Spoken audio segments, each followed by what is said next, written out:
Hey kids, it's old man shouting at clouds, and now with others too. Chatting about the CFL is what they're going to do.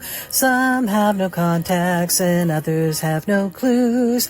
Everyone will tell us all their quirky football views. Hear what old man and others know. It's the CFL Outsiders Show. Hey GT, what are we going to do this week? Same thing we do every week, old man. Take over the CFL. Hey kids, welcome back to another episode of the CFL Outsiders. I remain, as always, your 100% impartial, completely unbiased, and well-smoked reserved host, Old Man Shouting at Clouds. Joining me this week, as usual, is GT. Hey everyone, how you doing? It's Tuesday night. We're talking football. It's all good. Sounds great. And MJ. Hey everyone, I have just been talking about how the days are getting shorter, which means it's almost Labor Day when the season starts. Yeah. Gotta love it when CFL actually starts. Well, I gotta tell y'all, it's been an interesting weekend here. I don't imagine anyone paying attention to the news has escaped all the stories about the Bald Range / Summerland fire that's ripping apart southern BC. It's about 10 kilometers that way.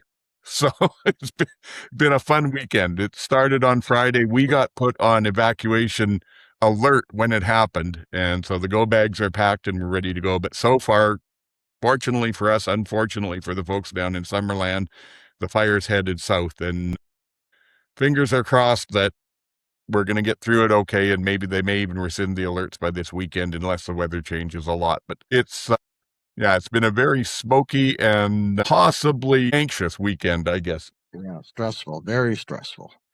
Yes, it can be. I'm really not that worried about the house. If you look at the maps, the way they protected Summerland itself, they've done an extremely good job. There's been some structures lost, but once they know what they're doing with these fires, they've got a real good job of protecting the main areas. And while we are on the outskirts of Peachland, it's away from where the fire is. So I don't think the fires will get through to us here, but I am not liking the idea of if we get evacuated and then I can't do any of this from home or any of that. I was a little nervous about what the show would be like this week. But that's my weekend. Anything exciting with y'all, or did we just talk football? Let's just talk football. Unless MJ has some exciting news she's willing to share. No, I don't. Okay. All right. So, thought we'd start out this week with a game. I've done this on a few different topics with different things and with people around it. So it's kind of a version of Two Truths and a Lie that, in this case, I'm calling it CFL Facts and Shite. So basically, I've got two CFL facts, and one that's not a fact, that's shite. And I've either made it up whole cloth or I've misattributed something. Just to set the rules, I won't mess you up by saying something happened in like 2020 and it happened in 2019 or like that, or I won't be short, 10 yards on a record or something. It'll be fairly obvious that either it's didn't happen or that I'm giving credit to the wrong person. And then the other thing I would ask of you both is whoever goes first, if you know the answer for sure, don't say you know it for sure. Don't help the other person out. Just say, I'm thinking this way. So are we ready for this? I'll give you the three facts and then I'll come back and we'll let you all pick which one and any thoughts you might have on it. Okay? All right. All right. Okay, so here we go. There's a bit of a theme to this based on the way the football's gone in the last couple of weeks. And it's quarterback rushing. So, number one, 2 of the 3 longest all-time CFL quarterback runs were by Damian Allen. Number 2, the top 3 quarterback rushing games in CFL history have all been by a quarterback for the Edmonton football team. And number 3, Tommy Stevens is the only quarterback in Canadian football history to rush for 3 touchdowns in 2 consecutive games. MJ, we'll let you go first. Which one do you think is the shite? I feel like someone could have. I'm going to say Damon Allen. I feel like there's some pretty sprinting people that have played QB. Mm-hmm. Okay, then. How about you, GT? Any thoughts? Well, I didn't watch the end of that game, so I don't know how many touchdowns he scored. So I don't even know if that's close. I will I'll say tell you that. that I don't mind telling you, he did score 3. Okay, so there's that, so I'm going to go with Damon Allen as well, because I think there was more than Damon Allen while he was in Edmonton. There was Matt Dunnigan while he was in Edmonton. There was Tracy Ham while he was in Edmonton. There was a lot of running quarterbacks in Edmonton in the late 80s, early 90s. So I will say Damon Allen doesn't necessarily have the 2 longest ones. Okay, 3 longest ones. I'm saying 3 longest 3. ones. There you go. Yes. So, okay, so since you both picked the first one, let's maybe do them in reverse order. Let's go to the number 3. Tommy Stevens is the only Canadian quarterback in Canadian Football League history to score 3 touchdowns in 2 consecutive games. And this one is a fact. It is. This last week, we've seen Canadian history there. So, the next one, number 2, the top 3 rushing games by a quarterback in Canadian Football League history have all been by a quarterback for Edmonton. And there's been a lot of good quarterbacks, and a lot of them didn't play for Edmonton. So this one is a fact. Yes, it is. I was amazed when I went looking at this. Nealon Green, who I forgot even played for Edmonton, had 180 yards against Saskatchewan in 1999. Damon Allen had 170 yards for Edmonton against the BC Lions in 1993. Tracy Ham for Edmonton had 166 yards against Ottawa in 91.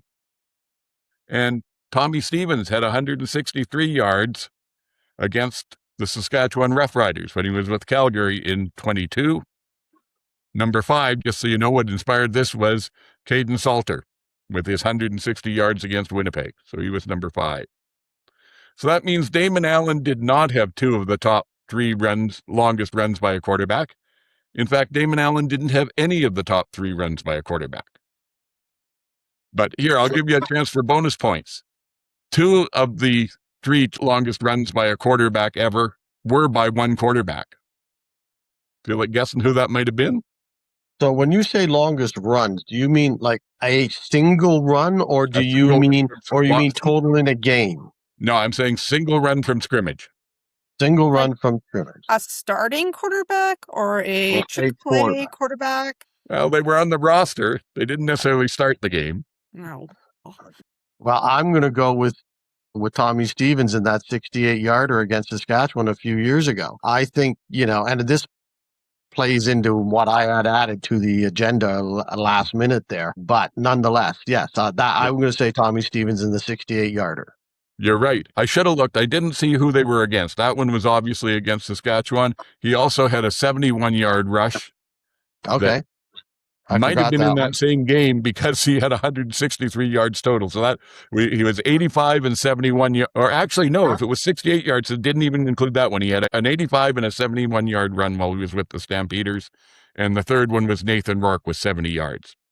So I found that kind of interesting once I started going and looking at all the running quarterbacks we had in the league, and with Flutie and with, like you said, with Matt Dunnigan and all the rest of it. It's a backup third string short yardage guy who's dominated the last few and's got the records. Anyway, I hope you had some fun with that. Hopefully folks back home had some fun with that. We'll jump on. There's been a few big name players from 2 teams basically going on the 6-game list this last week. The 2 teams got hit hard. The Riders put Kian Schaefer-Baker, Sam Emelis, Roland Milligan, and Trayvon Campbell all on the 6-game list. So 2 of their top receivers and 2 of their defensive backfield. Yeah. And the Ottawa Redblacks, besides the releasing people we'll talk about later, had Michael Wakefield and Bryce Carter both go on the 6-game list. And they're talking that Carter's may be ACL, so he might be long-term. What do you think? That's obviously, I think, going to hurt Ottawa. How much do you figure it's going to hurt either of the teams? How can it hurt Ottawa How the way can they're it playing? hurt Ottawa? Yeah, they would have been released next week anyway, but It doesn't matter. It doesn't matter there. It really Yeah. doesn't. Yeah, they're in turnstile mode at this point, just running guys through and pick up a paycheck on you, and and don't let it hit you on the way out unless you happen to stick for a week or so. But Yeah. anyway, yeah. So I would think the Saskatchewan ones are big. They had to pick up a guy from the Calgary released just to fill Canadian receiver positions. So they're in a bit of a dire straits. And those are two really important defensive backs. So, yeah, that impacts them. Now, that depth that they've had over the last few years will come into play, and they still have some really good players there.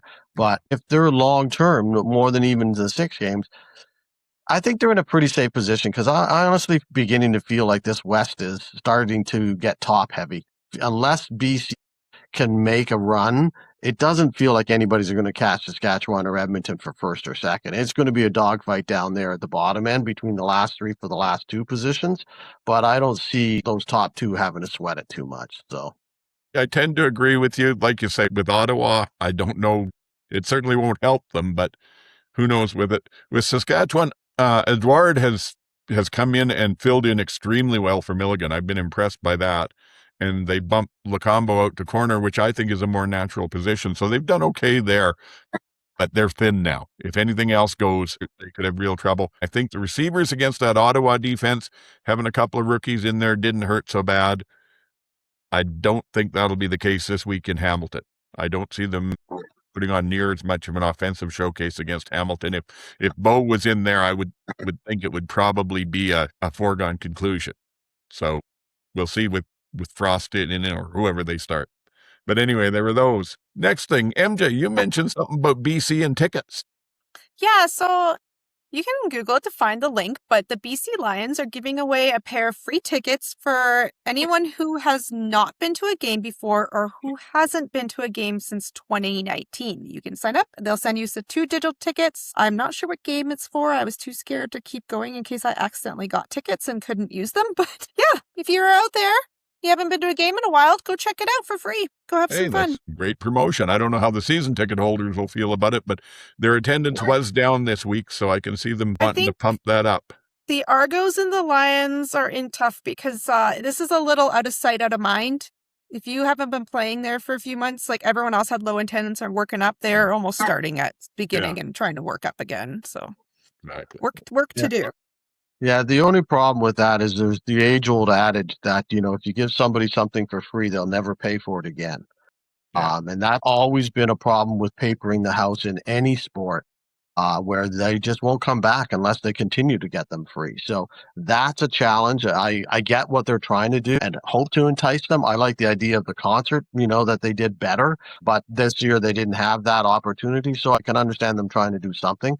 But again, it's dicey, because you might get some people, but once they've got them for free, they're like, yeah, why would I pay for it? I can get them for free, And as we saw in Edmonton this year, the real secret to bringing fans in is winning games. So Or playing the Riders. That. Yeah. Or playing the Riders. Or both. Yeah, Or well, both. that too. Yeah, that is usually a draw. All right. Now, I hope you both got the updated show rundown because I thought about this, figured I'd throw this out, filling some stuff in here. I said for your team. So I'm talking, of course, Hamilton for MJ and Calgary for GT, and for myself would be Saskatchewan. Can you think of one semi-realistic trade that the team could maybe make that would help them out the most this year? Let's start with GT this time. We talked about I think we did this game last year. We may have, yeah. And at that point in time, I said the same thing I'd say today, which is Canadian linebacker. I think the Stampeders are really short still at linebacker position, and they could use a Canadian there to help fill out the depth. Now, so I just think they need a bruising Canadian linebacker, and I don't know who you can get. I just don't know. There aren't that many out there. So I don't know. I mean, last year I was, saying how much I would have liked to get A.J. Allen at the end of the season as a free agent or somehow pry DeBlanco out of Edmonton. And those are the top 2 guys. And other than that, I don't know who else is available that steps in and makes that kind of a difference. But that's the only position, because their offensive line's not doing that great. But I don't think there's any one offensive lineman that you could make a deal for that would all of a sudden solidify the whole line. Ottawa did start Cormier over A.J. Allen in this last game. Now, Allen still played a lot. I don't think they'd trade him because he's a Dinwiddie signing, and I think any Dinwiddie signings are safe. But if they were willing to, who would you say Calgary should be willing to give up to get a player like that? Would you give up one of the defensive linemen? Maybe. Maybe you could give up a guy like maybe Hicks. Maybe that would be a 1-for-1. That would have to be at that kind of level, I think, to be able to do it. I don't know. The receiving core, Ottawa needs Canadian receivers still, but I don't. Geez, Barnes, maybe you could do that trade. A Barnes and a pick, maybe. Yeah. I don't know. That's about it. To me, that's about the extent of where you would go. Because you wouldn't want, I don't think necessarily that Ottawa would want another American necessarily, another international. I think they would want a Canadian back for racial purposes, if nothing else. That makes sense. How about you, MJ? Anything you can see Hamilton doing that would upgrade? Well, we could use a quarterback that doesn't throw interceptions. Yes. My world for Nick Arbuckle right now, it's never going to happen. Be nice to have a running back that can run. No one's trading for anyone. Like, we're not, who are they? No one's trading with us for anything, I don't think. No, for those two positions, and that's all they really need. Okay.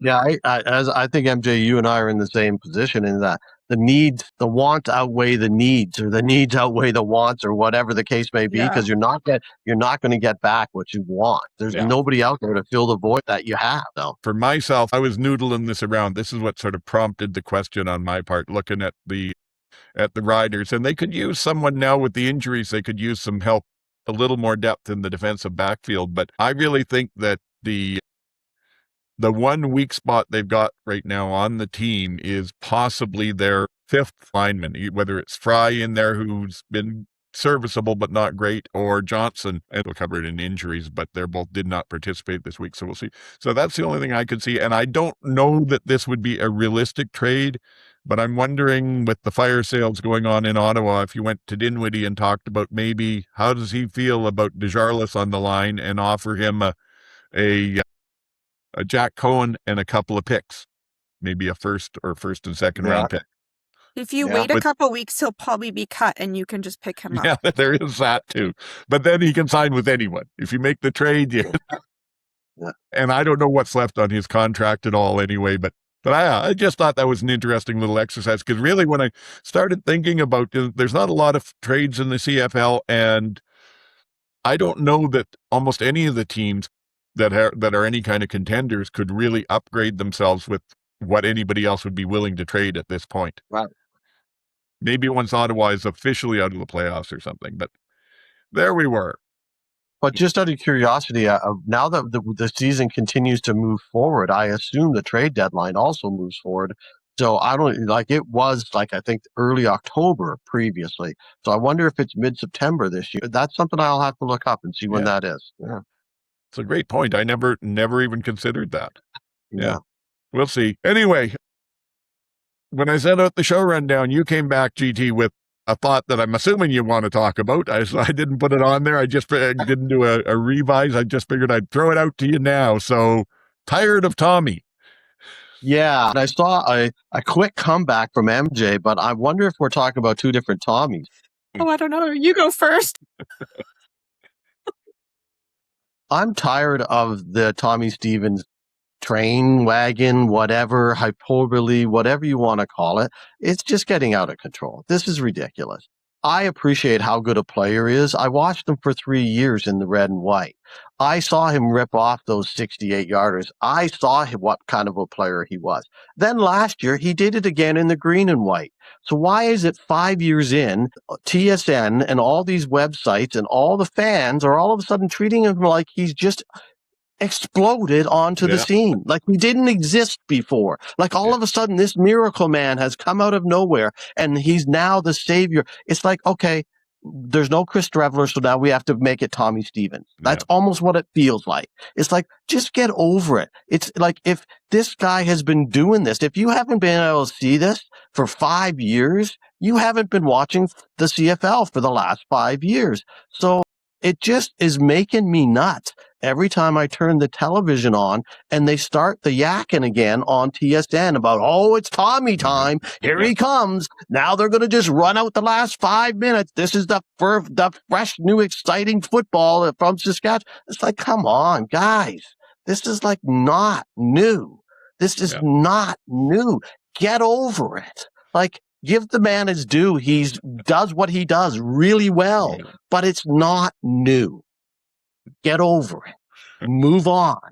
I feel like this is a bit shady because the Farhan over the offseason said that he was a waste of a QB roster spot. So I feel like TSN's like leaning in on it harder this year, but I take your point. It is quite a lot. And heaven forbid I have Rider fans like come down hard on me about this. But yeah, like there's other backup QB scoring touchdowns too. Yeah. Are we talking about Xander Horvath? Well, they actually did a little bit talk about his ability to get scoring touchdowns as well but it's like, come on, again, taking nothing away from what he's accomplished, but it's not like he's just all of a sudden poof and he was there. Also, it's kind of a boring storyline to be like hyping up a short yardage QB so much. I don't know. Yes. Except for the fact that for some of us old time football folks, the idea of just straight domination and imposing your will is a good thing. But I do agree. The only thing new is that Saskatchewan has been putting him in with 2 or 3 minutes left to run out the game. And Calgary didn't so much use him that way. So would they be doing that if AJ Ouellette was not injured? Mm-hmm. Would they? Because that's what Winnipeg does with Brady. That's what BC will do with Horvath. Yeah. That's what Calgary does with Mills. So they just don't have a running back. So they're using a quarterback like a running back. Yeah. The first game they did it, AJ was still in there. So it is, I do buy into the fact that it is more sort of by doing that, you add one more blocker into the package. But frankly, teams will stop that. That's not going to keep happening consistently. Good defenses will know how to stop it. The only reason they won't is where it's happened in both the games that he's done well, the Riders have already been up by quite a bit. And a lot of the defense is making business decisions.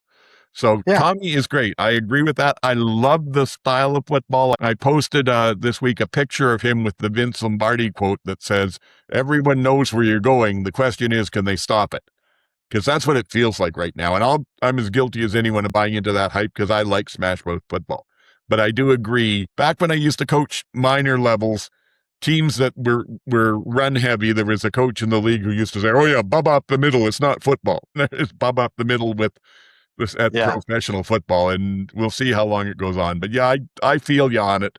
I get what you're saying. Media loves to hype a story. And I guess it happens to be the one this week, Next week against that Hamilton defense, maybe he gets stuffed on a short yardage and we're talking something different. Who knows? The chances of that are pretty slim. They really are. I mean, they really are. So, but and again, I'm not. Just to be clear for all the green guys that are losing their mind right now, this is not a slight on your third string short yardage quarterback and how he's being used. This is about the media treatment of that same person and the fact that they're just like making me crazy. Yeah, I feel you again on that. Later in the game recaps or whatever, when we talk about the games, I'll be talking about another one they're doing that with. But anyway, that's okay. Other bit of news, I don't know if you want to comment on it or not. Trevor Harris this week passed 40,000 passing yards, putting him 13th on the list all time. If he's at, I forget where exactly he's ended up, but if he stays healthy this season, he might move up. He might go up above, say, Tracy Ham, who's at 41.5, and Flutie at 41, somewhere in there too. Dunnigan's at 43. I think Harris would have to play another year to do that, and I don't know if he will. So I don't think he'll go above like 10th or 11th on the list. And then there's other active ones on there. Bo's still on there and Zach's a little below him. But still, congratulations to Trevor. 40,000 yards is impressive. It's not the just shy of 80,000 that Calvillo threw, but it's still impressive. It shows that he's been effective at least for a while. All right. And I will zip my lips on disparaging comment. Yeah. Yeah. It's when someone gets the accomplishment, we say congratulations. We'll go back to next week. No, I agree that there's been questions. Harris has been playing really well with Saskatchewan, but through his career, there's been some questions about his ability to get touchdowns. Calling him a great quarterback between the 20s was a valid statement for a few years. Let's see. Flag football, moving on to that. The Flag Football World Cup starts this week. I will try and find the link for watching and put it in the show notes if anybody wants to see it. But before the tournament starts, the Canadian men's won a game, because it turns out that unfortunately the African champions, Nigeria, for some reason couldn't get their visas straightened out and couldn't get into the country to play. So all the other 3 teams in that group will get an automatic win. That's good for us. Good for us. It is. And, unfortunate for the tournament, unfortunate for the Nigerians, but good for us. I mean, now we only have to win 2 games, I think. Yeah. Yes. You don't want to win like that, though. That's No, No. you don't. No, and if we were going to, we wanted it to be Austria that had to drop out, because they're the ones that are ranked number 2 in the world, and they're in our group. All right. Maybe I should just strike this one out of the show rundown after our Tommy comments, but I was going to make a quick comment about the huge profits that Tim Hortons in Regina, because TSN and everybody else has been playing up the fact that every time Tommy gets a touchdown, he buys donuts for the O-lineman. So with the 6 of them in the last 2 weeks, it's been a lot of calories for the big guys. We'll just leave that there. What else did I have? This is very rider heavy today. I'm noticing a theme. It is, but remember, I sent out, what else do we have? And so when you leave it all up to me, attendance this week, not so great again. Even with the Saskatchewan game in there, they got 29, and Montreal, I was happy to see, got 22,000 against Edmonton, but BC was under 20 and Toronto was just over 16. So the average was a hair under 22,000, and it's right in the middle of the pack. I think it's the 5th best for the season so far. Yeah, again, though, I don't think that's too bad. In BC, I think that's pretty good. Again, as MJ said, coming back and starting afresh. And it's their second game there. But it's Hamilton. Interdivisional draws are not great in either division. If you're in Hamilton and BC's coming to town, or Calgary's coming to town, it's not the biggest draw. And, so they've had Toronto and Hamilton in their last 2 games. If they had Saskatchewan and Edmonton, or Winnipeg and Calgary even, they probably would have been better crowds. So I think that plays. And actually, the same thing in Toronto, over 16. It looked pretty full when we were there. It felt pretty full, and there were people on both sides of the stands, which was nice to see. And it felt pretty good there. And that's not a horrible start to the season for them, considering they've been away as long as they have, and considering that it was Calgary, it wasn't Hamilton. Now this game coming up, the next game is Hamilton, and it's the C&E game, so they're going to get a really good crowd for that. I don't think we can dismiss those numbers quite as quickly as just 2 bad crowds again. So I think those are okay. Yeah, no, I agree with you. I don't think those are terrible crowds. They're not quite what we would hope for overall, but they're not terrible. Well, just to put it in perspective, the last Edmonton Stingers home game I went to, there was 3,700 people. Yeah, so like 15,000 people is what like sellout hockey games are. So I mean, that's it's still a lot of people. Still a lot of people. I'm hoping that Toronto will keep this up. As you said, it was an inter-conference game, so that doesn't help them. But they did have the promotions. I believe they gave out some jerseys, did they not? And then they had the all-you-can-eat in the upper bowl, which apparently also had some issues, but they've come back and said they're going to correct them, and I think have offered free tickets to some people. Do you know anything more about that, GT? Or no, unfortunately, no. Sorry, I hadn't. I'm not up on that one at all. So I had my regular, overpriced beer, and then said that's the last time I'm doing that. I saw posted on Reddit a statement from the Argos to fans saying something about logistical problems and that. But was I right about them giving out those jerseys or shirts during that game too to the first number of people? 10,000. Yeah, to the first 10,000 people they gave. It's a replica of the sweaters that John Candy, Bruce McNall, and Wayne Gretzky were wearing when they bought the team. So, and it's got the JC for John Candy little crest on it as one and the number 91 on the back. So it's a nice little piece of swag for sure. We'll talk about the game itself, but I mean, if you're at that game, the light show if they're going to do that at every game, it's going to bring people in just because people are going to talk about it. It was outstanding. It was incredible. The in-game experience was like I haven't seen other than a Grey Cup. Well, that's great. I'm glad to see them working on that. And I was unsure about the jerseys. I'd heard that was a possibility, and I thought it was probably true because I saw a lot of people in the stands wearing that same one, and it looked like a good piece of swag to get. So, okay. Well, fingers crossed. I wasn't trying to be negative about the attendance. I was just, this is and I think again, if the league averages, 22,000 in all the stadiums, that certainly helps keep them financially viable. Mm-hmm. Even if it's not 22 in every stadium, the overall average still helps. Let's see, what else could we talk about here? Oh, the signings and releases this week. Well, as you mentioned, the Riders signed Janis, who'd been released by Calgary as a Canadian receiver, and brought in kicker Dawson Hodge, who I haven't heard of, but apparently has been in a couple of camps at least. And with everybody screaming for a new kicker in Saskatchewan, maybe that'll make a change. I don't know. And then the Redblacks continued their wholesale turnover. They brought in Sione Tahama for the D-line, who was released by BC recently, and that makes sense with the Wakefield and Carter injuries. But then they also released two of their starting defensive backs, Demario Houston and Amari Henderson. So, I don't know. Do you see them landing anywhere? Yeah, probably. It might not be necessarily right away. There'll probably be injury replacement guys, or there might be backup, that veteran backup that you can have if you have any. Calgary's backfield is pretty thin. They've both played in Calgary. I think they both left on not great terms. Yeah. So I don't know what either side of the equation would want them back. Winnipeg's back end is still a mess. So that might be somewhere to look. And BC could maybe use one of them somewhere just because they're up and down in their back end. So yeah, maybe I could see them kind of getting another job. BC is definitely not signing Demario Houston because they tried to sign him in the off season and then rescinded that. As a Redblacks release update, Gina Lowe's keeps posting pictures of himself fishing. So it seems like he's having a great time. Okay. All right.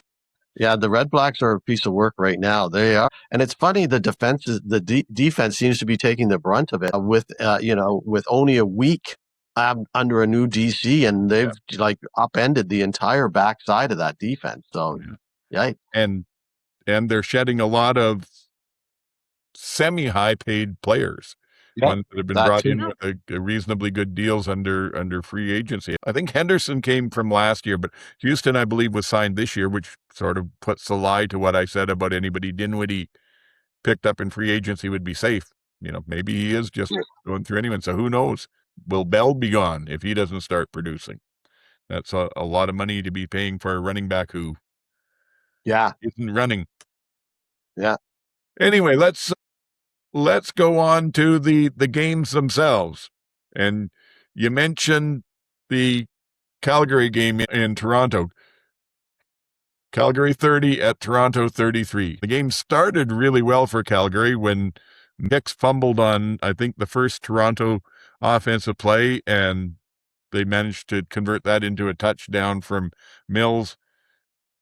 But then it just kind of went downhill from there. Either the Argos had VA confused or he was just off because he did not look comfortable. He didn't look like he knew where the ball was supposed to go.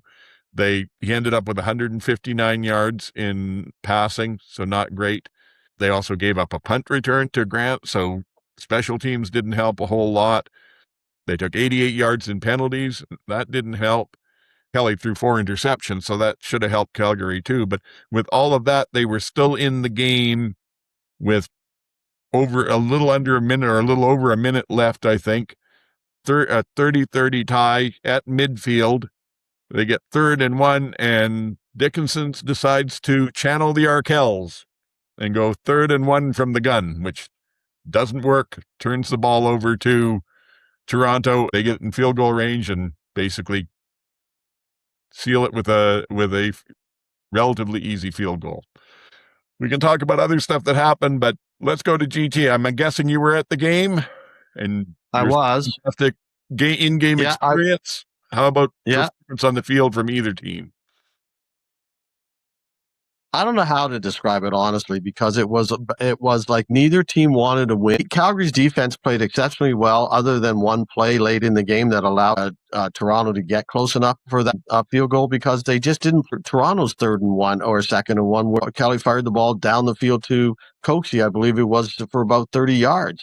They were lost on that play. You assume that they're going short yardage, but you still have to have somebody back there. Still have to watch the receivers, and they just did it on that play. But in the meantime, they played really well generally. Calgary's offensive line is still, to me, is the weak point. It's just not playing up to snuff. And then VA just had one of those VA days where it just wasn't on. He just wasn't on at all. As you said, he looked confused. It looked like he was over and under and everywhere but where he needed to be. But occasionally, there were flashes of brilliance. So there was that. But yeah, they had enough there, and I knew it. I just felt it. Like that defense was doing enough, and Kelly was throwing interceptions, and they should have been up big, and they weren't. And it was like, yeah, they're not winning this game. And then they just didn't. So how was the heat? Heat was fine. It wasn't bad at all. There was a bit of a breeze where it might have been, obviously it's always worse on the field for the guys, but it wasn't really, really bad in the seats at all. The week before in Hamilton was a lot worse. So yeah, I wondered if that was part of it. I knew they were already on a short week and only practiced once, but I wondered if maybe it was just fatigue that took them down, because personally on the television, I didn't think that the defense played that good of a game. I mean, they were certainly not terrible, but there was some instances of sloppy tackling again. Yeah. There was just some things. And the other thing that I thought really killed them was they didn't seem to be able to contain Kelly in the pocket. No, he had way too much time. He had way too much time when he needed it, and he just moved around and went outside when he wanted to. It wasn't a great defensive game, but the defense had played well enough to win with all those interceptions if the offense had simply played up to snuff. Yeah. MJ, did you get a chance to see this? Any thoughts? Well, it was CBL playoffs that night, so I saw some of this game, and I don't think I actually missed that much not watching all of it. VA seemed like once he threw that interception, that was it, right? Yeah. Like that felt like that was it. And the offense just like kind of collapsed in on itself. Like Barnes had 37 yards. He was their top receiver. Yeah. And that interception was a duck, and it left his hand, and I said, that's an interception before it even got 40 yards down the field. It was a bad play. Yeah. Bad decision. How tragic for myself personally that it was the Argos that ended his interception streak. I was like, podcast team, yay! Our team won.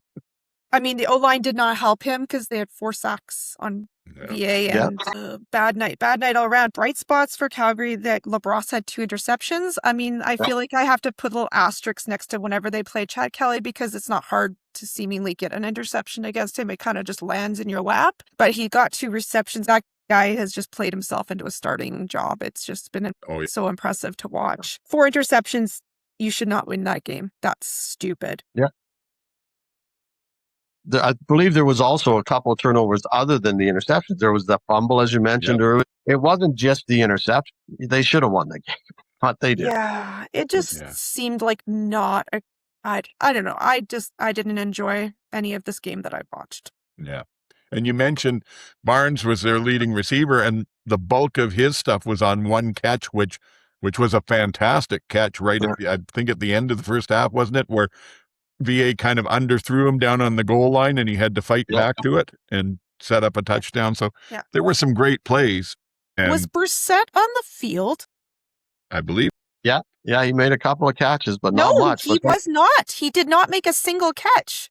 Oh, okay, I thought he did. Obviously, I'm mistaken. So, yeah, No. I thought he had Oh, made no. a couple, Like, but again, a couple Yeah. inconsequential ones, because everybody seemed to be I doing had, that. just as I'm not talking about it, but I had him in fantasy and he got 0 points. And then I Yeah. thought he just didn't play, and no, he did play apparently. So Yeah, we've stopped talking the fantasy but folks. that's just how I knew that he was playing. Yeah. Didn't actually touch a football. Well, I was going to say, folks will have to tune into the Old Man Plays CFL Fantasy on Thursday if they want to hear the full story. But spoiler alert, VA was my quarterback and captain. So, Ouch, not a good week. Me too. Yeah. Well, but the only other thing I'll say about the game is just to go back to this. So I guess for FIFA, it must have been for FIFA, they've revamped BMO Field considerably. So they've now got all the fancy boxes looking south from at the lake, so looking south onto the field. And there was a bunch of people already utilizing those boxes, which was great. And then they must have got all this technology added to the stadium because this light show they put on, if you go back to the Grey Cup that was there, I think it was 2017, Imagine Dragons was the act. And the lights that night were started out with throughout the whole stadium. So what they did was they basically asked you to scan your phone, scan a QR code on your phone, and then your phone became part of the light show wow. in the stadium, which was amazing to look at. And I didn't do it. There's not a chance I'm handing over all this privacy issues, and then people just hand over their phone to some company to mess with, right? I'm like, yeah, that's not a good idea. But nonetheless, it looked great. If anybody's watching that hasn't been to an Argo game, if they're going to do this every game, get to a game because it's way more fun than you'd expect. Way more fun. It's very cool. So I hope they continue to do it. It wasn't just a one-off. I like anything that encourages more fans in Toronto. We joke about them being the podcast team, and we're not fans of Mr. Kelly here in general, but still, I would love to see Toronto doing better in the fan department. There was also an opportunity where Calgary could have challenged a call where there was a pass to Coxie that came out and was ruled as down by contact, and the replay made it very, very obvious it wasn't. But Toronto rushed up and got the playoff, which seemed like a good saving maneuver. And then on the next play, Kelly threw the ball to Green for a pick six. Right. But never mind. And I also got a kick out of it. I thought the pick six by Green was nice, but not necessarily the most fantastic play. And yet Lapo on the broadcast was just raving about what a fantastic player Green is and how good he was and what a fantastic player it was, and which I found ironic because in the pregame show, he did a coach's playbook about Calgary's problem on defense, showing, I think it was 3 plays where there were busts in coverage, and every one of them he was criticizing Green on. So it's a short memory in football. Yeah. I also said I thought Wilson for Calgary played a whale of a game. He's been playing very well for the last few weeks. Absolutely. Yes. And Hicks, besides his fumble, ripped off a 40-yard touchdown run, which is unusual against Calgary. But the last thing, I did get a new term from Lapo on the broadcast. He's always talking about the different names for the blitz packages and whatnot. And one I've never heard of before, he called it on one of the punt returns or kickoff returns, he called the player getting a cockroach block, which apparently is one of those blocks where the player ends up on his back with his arms and legs waving around on top in the air. So I like that. I'm going to steal that one. Any other thoughts before we move on? No, I've kind of rinsed that one out of my memory. No, never happened. Yeah. All right. So then, let's talk the next week then with Ottawa or next night, Friday. Ottawa goes into Saskatchewan and it's Saskatchewan 42, Ottawa 20.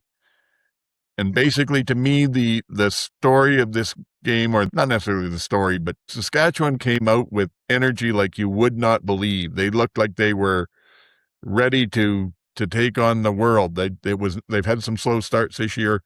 They certainly did not in this one, but it didn't translate into much. They were moving fast, playing hard, but they got a field goal out of it. And then when they got a chance to, I believe it was a fumble they picked up, wasn't it? The second play, they got the ball down in the Ottawa zone, and Harris ended up throwing to Cormier in the end zone instead of his own player. So they didn't look good through the first half until about the last 5 minutes. And then to me, they basically decided we're going to stop playing with our food and get serious. Whatever Ottawa was doing different with their defense that was giving them a bit of a trouble, they went into a tempo offense in the second half, and Harris did what he's capable of, just sliced and diced them, and came away with an easy victory. And again, lots of other stuff that we could talk about. There was the whole Tommy Stevens 3 touchdowns out of it. There was a few other things went on, but how about you, MJ? What were your thoughts on here? I have a note saying this is the stupidest game I've watched all year. And I was like, why am I so upset? But I don't know. I actually ended up turning it off because I just didn't, it was so painful to watch. It was so painful to watch. It might be some of my own fault because I accidentally got somehow involved in like some Rider fans online who were like thinking that the whole league is against them and everyone is conspiring against us and all the refs are being paid off and the refs must have a parlay. And it was just like ruined my whole game experience. I can see that. Ottawa's long snapper was injured. The umpire called it roughing and gave them a 15 yards, which negated a touchdown. And you thought that the end of the world had happened. Ben Major got caught on the hot mic saying that the umpire made a judgment call and that's it, right? And I was like, you guys ended up winning 42-20. Like, stop. Oh, I was so annoyed. Okay, but let me jump in here and maybe ask both of you, because everyone's talking about that play one way or the other. What do you figure? Should the replay center have stepped in and said no penalty? I can't even remember the play. The game was like, whatever. Yeah. This game was interesting for a few minutes. I mean, this game to me was Saskatchewan, Ottawa hang around way more than they should have early, and then they ran away with it. And I was like, I can double speed through this one. Yeah. So I got no comment on that. At some point, what's the point of having an umpire on the field then? Yeah, I agree. My feeling on the play was when you saw the replay, it looked like the center had got his head up and stepped left to engage the oncoming rusher, which wouldn't have been a penalty. But that's a replay that's after the play, and it's much the same thing I was talking about last week with when they overruled the fumble against Ottawa by Montreal. It's a judgment call of how the play is going on. The refs on the field are the best ones to sort that out. I'm a Saskatchewan fan, as everybody knows, and I bleed green as much as anybody. I didn't think the replay center should be getting involved there. I think you trust the judgment of the officials. Yeah, Ben Major got on the mic and said it was a judgment of the umpire. Well, don't necessarily, we all saw who threw the flag, so I guess you're not identifying somebody. And yes, they're out there to make some judgment calls in those scenarios. So I had no problem with it not being overturned. Anyway, I'll let you go. I just wanted to get your phone. Go ahead with MJ. When you start picking like this, all it makes me want to do is just not have any video replay. Yeah. Just kick it old school. Yeah. Forget it. Don't even have replay. Why are we having replay? Who cares? Just like play the game, because it just gets to be too much. And anyway, so the consequence of that is that the Redblacks have no long snapper. They had like an emergency backup who bombled the convert, and they did not attempt a single field goal. And everyone's like, whoa, what are they doing? I'm like, they have no long snapper. And like they tried, and he bobbled it so badly apparently on the convert that they didn't even try again. Redblacks got a short yardage touchdown. So huzzah for them. Yes. Yeah, like good job, boys. You did it. But I mean, they had 12 rushing yards. They had 4 turnovers and 46 pass attempts. So, I mean, I turned it off. Yeah. This is not entertaining. This is not entertainment. This is stupid. And I wouldn't even have turned this game on if I wasn't doing the podcast, because there is no point in me watching this game. Yeah. Personally, I'm kind of with you. I don't know about getting rid of replay completely, but I would be perfectly happy if the only thing that replay was used for was strictly factual stuff. So that is, there's a fumble, was a body part down by contact before the ball came out? Yeah, that's an obvious yes or no rule on that. Does a ball get across the goal line before somebody's down by contact? rule on that. But all this other stuff about calling penalties or not called penalties, it's part of the game. I'd be happy to take that out of the replay center's hands and just let the officials do it. I'm in an opinionated mood tonight, though. Perhaps having a fire over my shoulder has affected my psyche. How about you, JT? You obviously were not terribly impressed with the game, too. Any thoughts other than... And I agree with you 100%. Once Saskatchewan went into hurry up offense, and they went pretty early into it and then sustained it for a long time. It was, Ottawa had no answer. That's where they finally got out of control. And by that point, it was like, I'm with MJ. I was like, yeah, this isn't worth watching too much of anymore. It was the game at that point we thought it probably was going to be. Saskatchewan looked very good in the hurry-up offense. They were making was on target, and those rookie receivers that nobody had heard of before were making catches. So it was working. It was definitely working, but it wasn't a great game to watch. Yeah. Unless you're a Saskatchewan fan, and then, of course, it was a wonderful game. Yeah, exactly. But as a football game, it wasn't the best, and I agree. It was one of the better halves Harris has had this season. He was whatever he'd sorted out there. But, yeah, like you said, Ottawa just couldn't do anything right. I was trying to remember how Saskatchewan got the ball after their first field goal, and it was a fumble that was caused because Pimpleton was coming across on a fake sweep, and the snap went early and bounced off him. I've said before, I love Ben Major as a ref. And yet there did seem to be some issues with the officiating team on it, but he's still great. There was one that at the start of the second half where Saskatchewan was deep in their own end zone, got called for a delay of game time clock violation on the punt, and he picked up the flag and admitted to the crowd, said that was an official's mistake. We blew the clock in too late. There was also a play where Harris ran up the middle and may or may not have fumbled. I don't think in the end he did, but there was a big scramble for the ball. It didn't matter because there was an illegal contact. But again, Major didn't just say illegal contact. He got up and said, before the whole scramble thing, we had, he's definitely entertaining. I like that about him in a game. They did seem, though, and I noticed this with both sides of the ball. Again, I'm not a Saskatchewan fan here bitching about something that happened with Saskatchewan. It was for both sides. They seemed like, at least in the first half, they were having trouble getting themselves together and getting the play whistled in on time. So either team wasn't having their full at least 20 seconds they should have allowed. And it really sort of stood out. What got me watching it and then checking it as much as I could from there on was there was a short yardage play for Saskatchewan where they sent Tommy in and went their huddle, and you could tell they were waiting for the play to be whistled in so they could run up and just get the ball moved quickly. And there was 6 seconds left on the time clock when they whistled it in.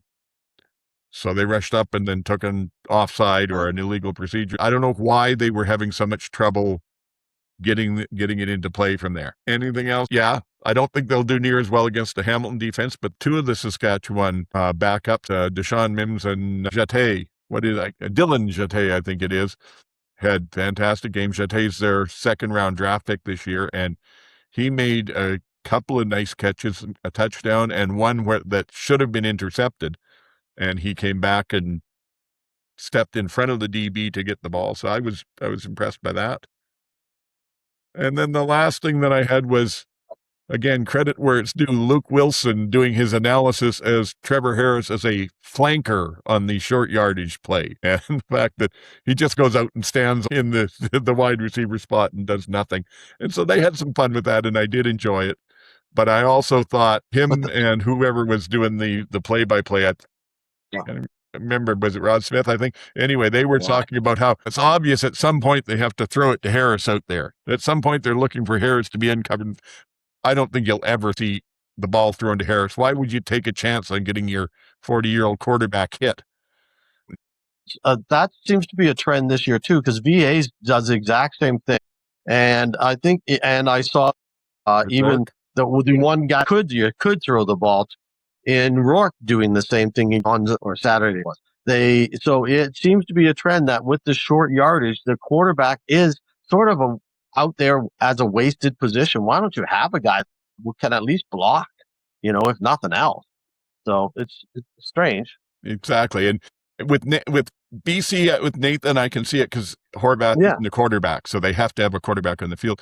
But yeah, VA and Harris, I think what they're doing with that is they're not going to throw to the quarterback, but they're looking for something that if there's ever a situation in a game where it looks like it matters and they get the defensive package that they want, they can suddenly pop the quarterback back into the shotgun and go for a pass with it. I think that's the only reason you keep them out there. I think that was everything I had. Other than, garbage time, the Hoskins got a nice strip sack on MBT, but anything else? Don't think so. Okay. Well, I had shut it off. I didn't even realize MBT got in the game. So there you go. Yeah, I was gone by then. He had 3 pass attempts. He went 2 for 3 for 18 yards. Yes, and a fumble. And a fumble. And yeah, I didn't see him play either. Yeah. Okay. So, fortunately, we were treated by a much better game the next day. No, we weren't. Oh. Unfortunately, no. Edmonton at Montreal. We were all expecting a great game. Edmonton 30, Montreal 48. Frankly, they were close through a lot of it, but my opinion on this, and I know I'm not alone, is this game got lost at the end of the half. When Edmonton, there was about, I think, a little under a minute to go. Edmonton had 3rd and 1 deep down in Montreal territory. It looked like an easy first down to get. They could have got that, taken more time off the clock, and maybe got the touchdown.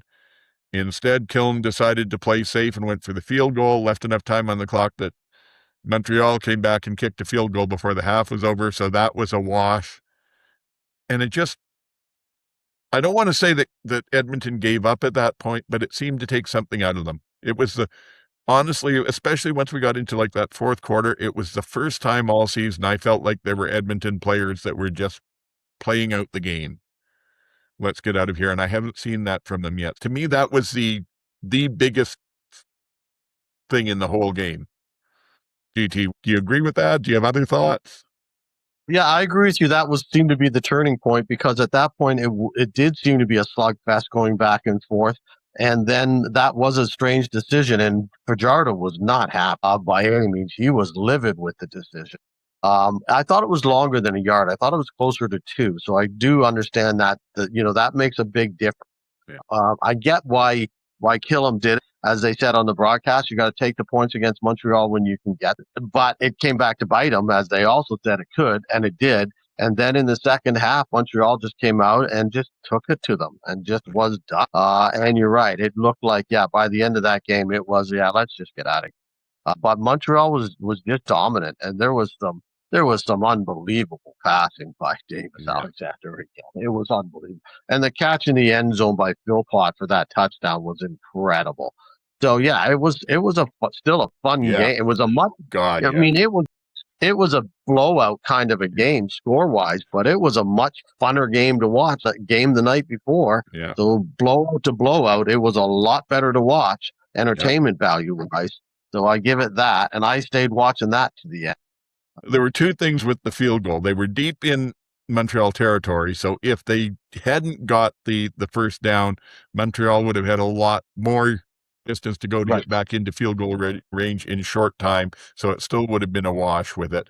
I definitely think that made a huge difference, but it also didn't help that they came out in the second half, and on the second play, Mac fumbled and gave the ball back to Montreal. To me, that was the end.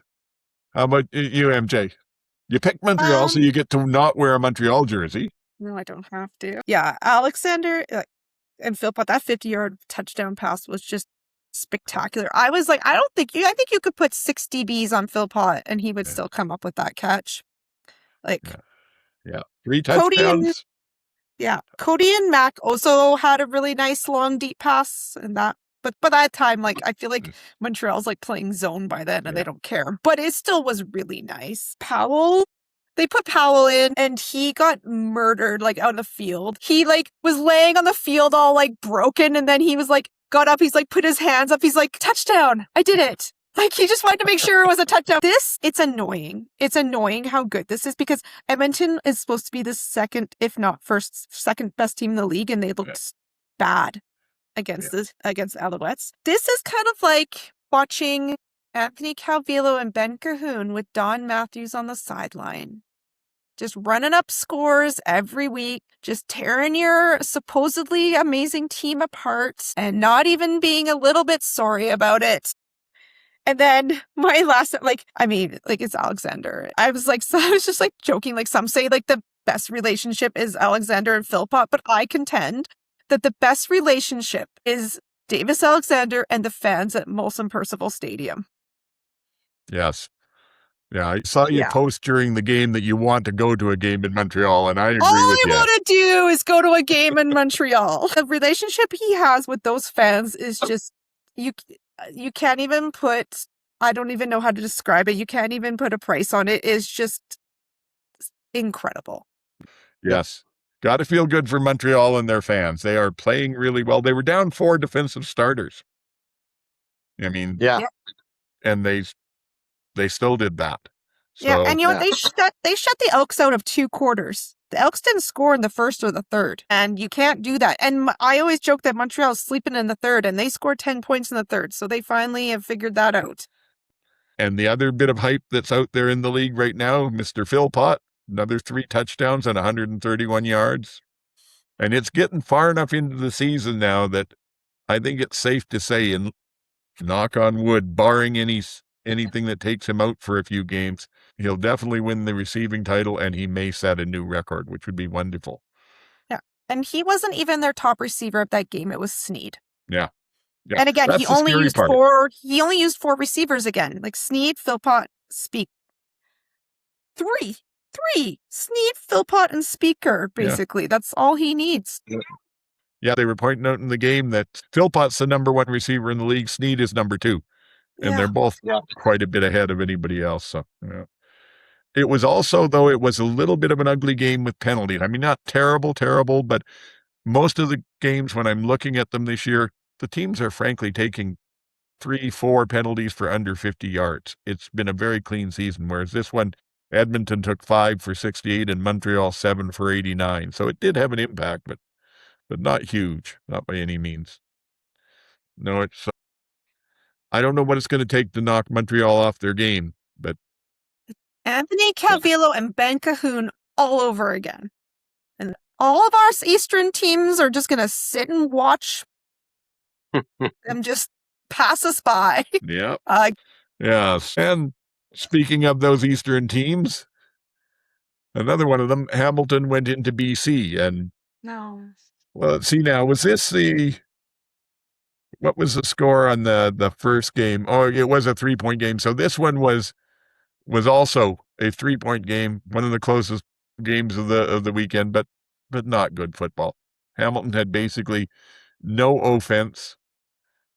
Frost he got some yardage. I think he got 200 and some yards, but he was playing the BC secondary, which is basically like playing against air, and didn't play well. Threw one ball high that got tipped and intercepted. So we'll see.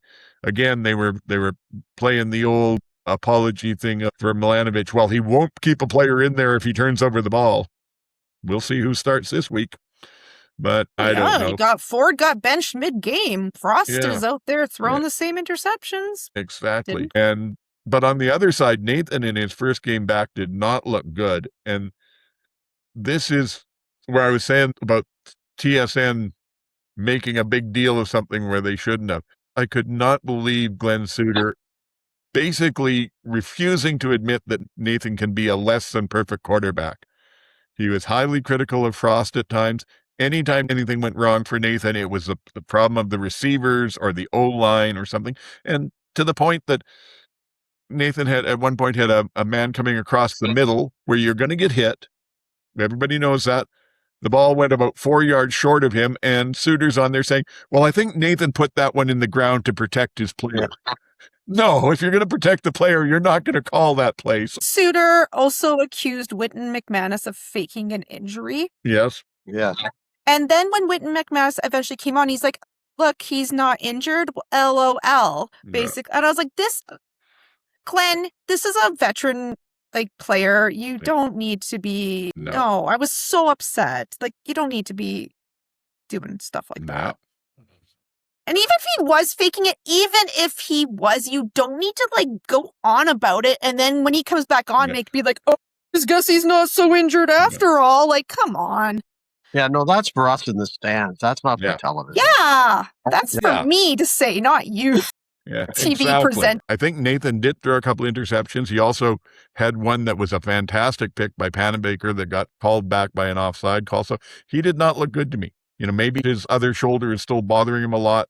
Maybe there's some rust on there, but that was not a game that featured a great quarterback on either side, I didn't think. Anyway, how about you, GT? Any?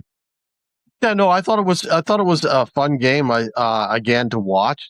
I thought Katoy was coming off of, the first game since the first one of the year. Looked terrific, and he made some wonderful catch. I thought some shots of Harrison Frost. He looked a high school junior sitting on the bench. The shady moment was where they just kept showing him, and he was just like, I don't know what he's doing, whether he's just zoning, thinking, or what. He was just sitting on the bench staring.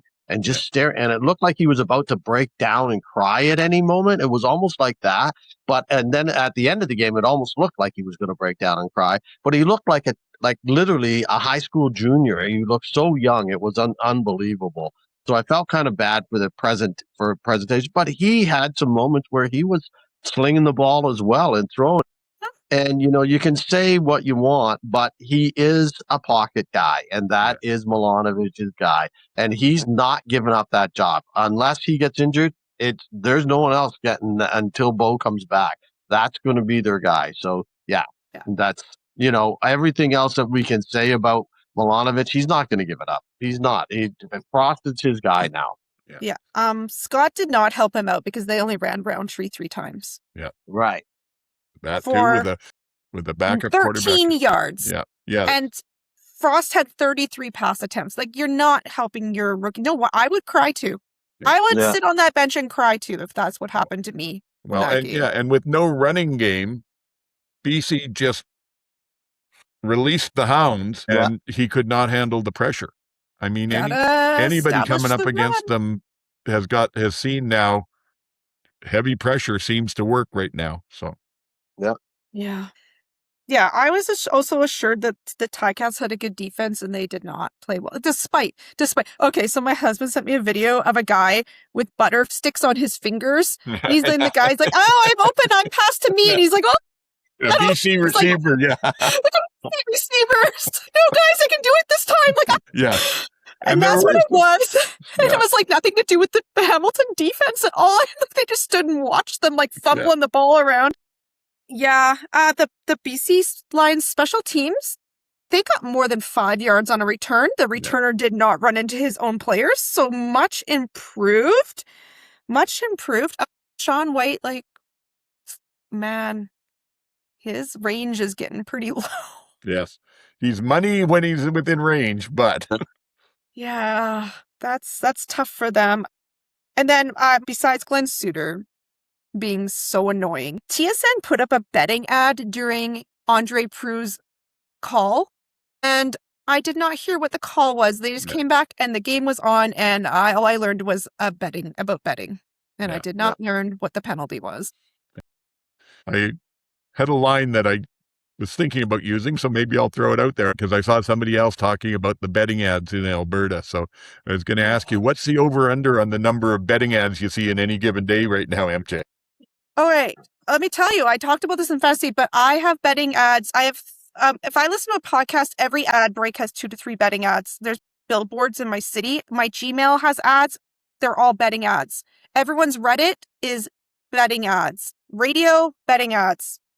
My aunt actually messaged me and said she missed truck commercials in retrospect. We're like, we should have not been so mean about the truck commercials because we kind of miss them now. But I wish there had just been a betting ad overlay of this entire game so I didn't have to watch it. Rourke was shaky. He did make some good plays, but his numbers were really inflated by one long pass to McInnes that went for a lot more yardage than it should have because of a misplay by the Hamilton backfield. So there was that. But I did think that for Hamilton, one player who did stand out was Charbel DeBeer on the D line. I thought he had a whale of a game. In the last couple of games, he's really come on. He's being quite the run stopper in the middle there. So That's it. Anything else before we move along? My husband and I are 1-1 on the season, so harmony is restored in our house. Good. That takes us to the power rankings, GT. I should have pulled up some comments because we've been getting more and more comments on Reddit. Oh. Most of them agree with you. There's usually a little picky here or there about something, including one from a Winnipeg fan who said, I'm not saying my team should be at the top of the standings, but how the hell do they get below Hamilton? So I sent him the clip from last week that explained all of that. And the fact that the person recording the power rankings may have had a bit of a bias.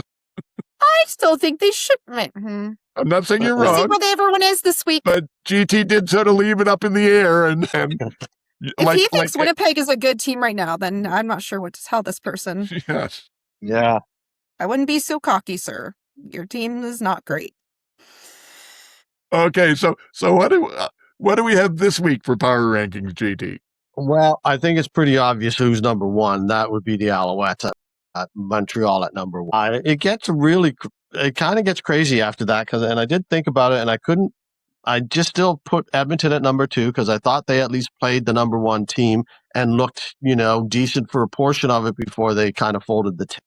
I have the Riders at 3, and a lot of people might think the Riders need to be 2, but because they won and pulled into a tie, or maybe even ahead of Edmonton now, I'm not sure. I'd have to look at the standings exactly. I think they still didn't look terrific, and they let Ottawa, as I said earlier, hang around longer than they should have. So I wasn't there. I have Calgary at 4 still. Even I think that game was a bad game for Calgary. It allowed them. It put them at 4 and 5, and they should have been 5 and 4. And now, falling behind with who had the buy-in or 4 and 4. BC's coming up. So all of a sudden, Calgary, that 2 weeks ago, we were talking about how they might be the 3rd team in the West, might be the 5th team in the West if they're not careful. So it's all of a sudden right there because they play BC this week. But I do have them in 4th this week. I have Toronto in 5 because they played very well the last couple of weeks, and I thought they deserve to be there. BC at 6 because they look pretty good, and Nathan's back, and they have I have your gentleman in Winnipeg will be happy. I have them at 7 and I have them there at 7 because Zach is apparently taking first team reps and will be back this week, and they're Hamilton at home this week. So if they don't win this one, come on. And I have Hamilton at 8 and Ottawa at 9, as always. Yes, sounds good. One little correction there. Winnipeg has Ottawa at home this week. You said Hamilton. Oh, Winnipeg has even easier then. Yeah. So Because Saskatchewan's going into Hamilton, and then trying to remember, I think Montreal's off this week. It's BC at Calgary, and Edmonton would be against whoever else is left there, I guess. Toronto, yes. Yeah, Toronto's in Edmonton, I think. I have trouble disagreeing with anything that you've said. The whole thing between Edmonton and Saskatchewan right now, I think it's almost a coin toss. I don't think that this weekend's results changed that at all. I think it had a lot more to do with the teams they were playing against.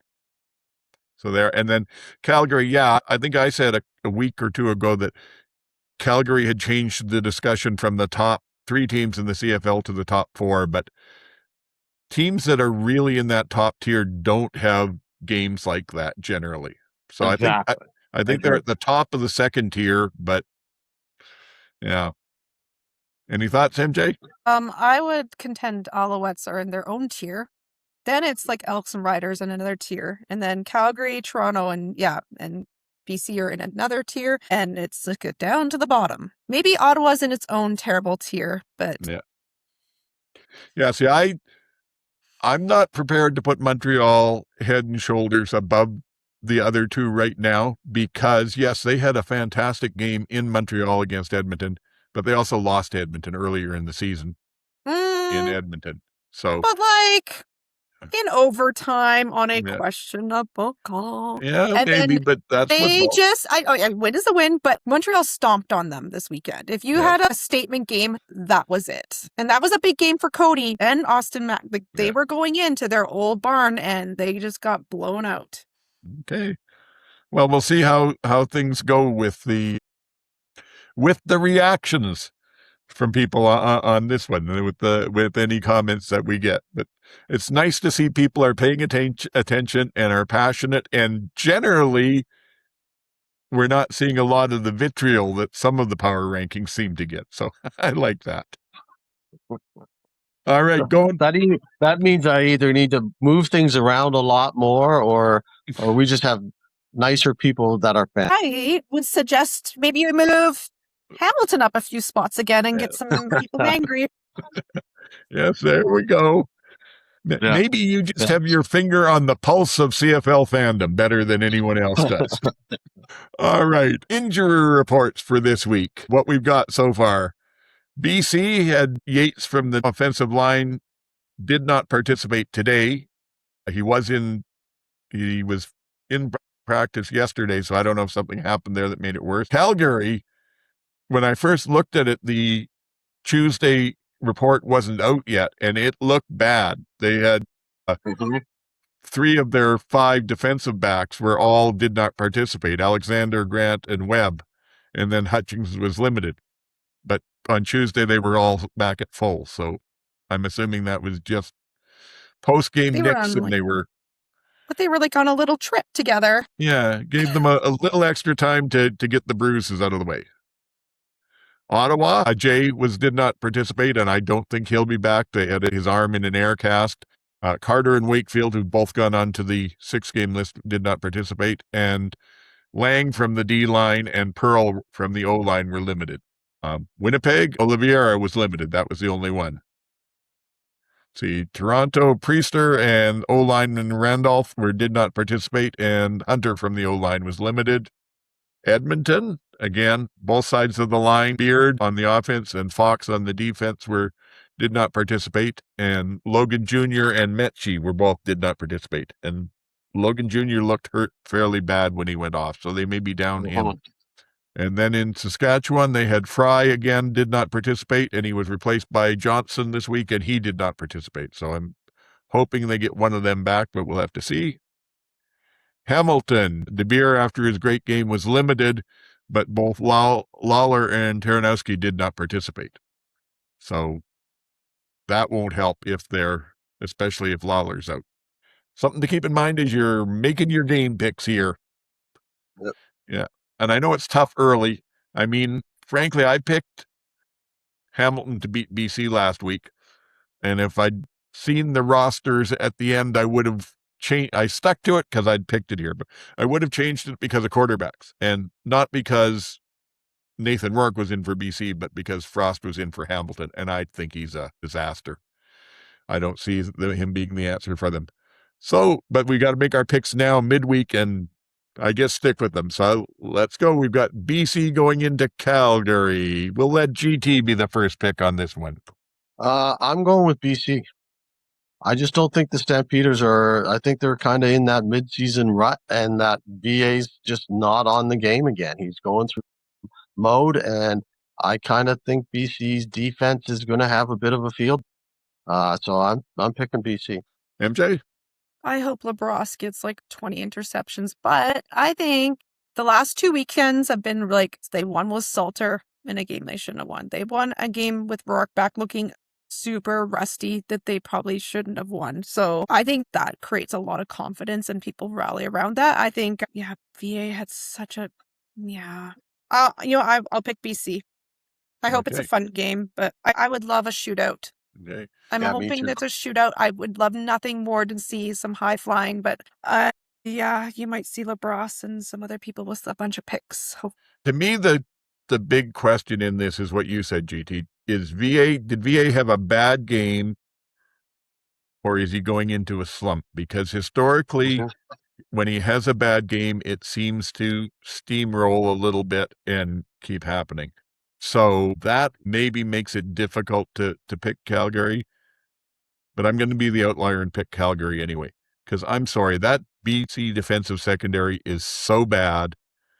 And yes, they'll get some pressure on VA, but I don't think they're going to throw him off the game the way that Toronto did. I think that VA will make the difference. And frankly, unless Nathan and his receivers have a much better game than this week, it won't matter how well Calgary plays because, you said there was the video joking about the BC receivers dropping balls, and they had a couple of flat-out drops. They did. But they also had a lot of balls that they were calling drops, but they weren't in a very good position to catch them. So that's where I saw a lot of rust from Mr. Rourke. And I'm not saying he's a terrible quarterback. I think he'll come back and do well, but I think I think that shoulder bothers him more than anybody's talking about. So I'm Calgary. Ottawa at Winnipeg. This one's a tough one. Maybe I'll jump in. I don't know. I will be the idiot. I'm going to say Ottawa. I think they're due. Like they say, nobody goes 0-18 through the season. And Winnipeg, even with Zach in there, I think is in disarray. Now, that's a brave pick with Ottawa having dumped two of their starters in the secondary and everything, but I'm going to go with it. How about you, MJ? Neither of these teams should win. Zach is miraculously off the 6-game injured list. Funny how that happened. His neck seems fine. I'm actually quite worried about him playing. Yes. But I am not Zach, and I am not the Winnipeg Blue Bombers coaching staff. I don't know what else Ottawa can do. I don't know what else they can do. Winnipeg is so... is Winnipeg's defense going to play like last time? They're coming off the bye. I would hope that they play a little better off the bye. I think both teams deserve to lose, but I will pick the Bombers to win. And GT? Bombers. Yeah. Yeah, I just think I can't see Ottawa. They're just chaos, and they're not good chaos. They're bad chaos. And, I just can't see them. I don't know where they're going to pick up. Because I don't know. I don't feel it's going to be this week. I'm not like you, old man. This time around, I don't think it's going to be this week. So I'm going Bombers. Yes. Well, I'm kind of breaking a new rule I gave myself this week because I'd picked Calgary to win and I'd picked Edmonton to win. And I realized that that's not a bad thing for my psyche because if they win, well, then I got my picks right. But if they lose, then that's better for the Riders. So maybe I'll just pick the Western teams to win in any matchup, but I don't think so. No, I don't know. Everything that talks football about me says it should be Winnipeg because, again, two defensive secondary players released, two of their two best defensive linemen going on the 6-game list. All Winnipeg has to do is what they started out doing in the last game and actually run Brady a lot and just control the game, and they should win it. But with Condell in there, I have no faith, and I don't know. I don't think this is the week for Winnipeg to come back at home. Go sit on a patio and enjoy a drink and not watch this game, friends. Yeah. Yeah, well, maybe, but somebody has to watch it for the podcast. No, you don't. No, you don't. Yeah, I do. And we'll talk later about why I especially have to this time. Okay. Toronto going into Edmonton. MJ. Edmonton. Oh, okay. GT, Edmonton. Yeah, MJ. Edmonton. Any thoughts more on that, GT? No, I just think, again, Edmonton is the better team. And if Kelly's going to continue to throw interceptions, that Edmonton defense will pick them up. And Cody's not, in a funk like VA was. I got Edmonton. MJ? Yeah, I hope Tyrell Ford intercepts Chad Kelly 100 times, and I am picking Edmonton. Well, I don't think it's possible for Tyrell to intercept him 100 times, but I think it's entirely possible for all 12 men on the Edmonton defense to intercept Kelly. That's a possibility. I'm picking Edmonton. Yeah, they'll bounce back. Yeah, they'll bounce. And last one, Saskatchewan at Hamilton. I'm the Saskatchewan guy. I'll pick Saskatchewan. I don't think it's going to be a blowout necessarily. I don't think that their young receivers are going to do near as well against the Hamilton secondary as they did against Ottawa.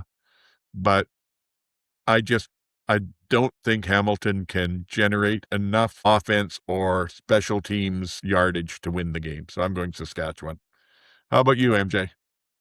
Hamilton refuses to have a run game with a rookie quarterback. They are continually decided to rely on Isaiah Wooden and the defense. And let me tell you, the defense is tired. That was very evident from last game. They're tired. Yeah, I'm gonna pick Riders. Yeah, and they are coming back from a trip from BC, so at least it's a Saturday game for them. But how about you, GT? Yeah, I've got the Riders too. I just don't think again, even if their offense is a little tired and they do have a couple of rookie guys at receiver, and Hamilton's defense has proven it in the last few weeks to be pretty strong initially, but then they just get tired, as MJ said, when they're on the field again, and that happened in BC. They're just on the field too much, and I don't think Saskatchewan's defense is going to let that Harrison Frost win the game. I just don't think the defense is going to let Harrison Frost win the game. So that's why Saskatchewan will win. Yeah, that makes sense. Looking forward to Scott Milanovich's press conference after this game. Well, that kind of covers off the week, I'm thinking. So it brings us to the end, and unfortunately, we have some less than pleasant news. GT is going to have to go on the 6th game for us, so he won't be back for a little bit, unfortunately. So GT, your last sort of, for now, closing thoughts and sign off. Well, it's been fun. I'm looking forward to a little bit of time to recharge, and then we will see what happens in the future. But for now, I appreciate everything you guys have done, and I don't know who's going to do the power rankings from here on. Have fun with it. And every time you post them, I will make disparaging comments and scream and so on. So you know where they're coming from. But nonetheless, okay. Enjoy yourselves, everyone. We will talk soon, and yes, will continue to occasionally post at GT Barnum on Blue Sky. Sounds good, and very, very much appreciate everything you brought to the show here in the last year and a half. Can't wait until we get a chance to get you back. The only thing I will say as well is we will uphold and continue the jerseys.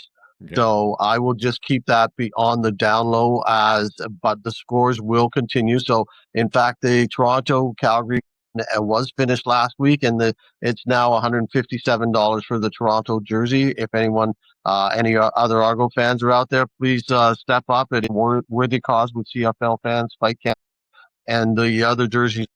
MJ and Old Man will keep you up to date on those, and then they will be available because I will not give that.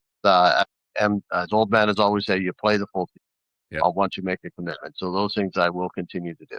Okay, great. Yeah, and I'm sorry, we should have talked about that. Yes, see if we can get some interest. We've also got the BC G. Rory Simon one coming up, a Winnipeg unnamed one, and Saskatchewan Michael Bishop.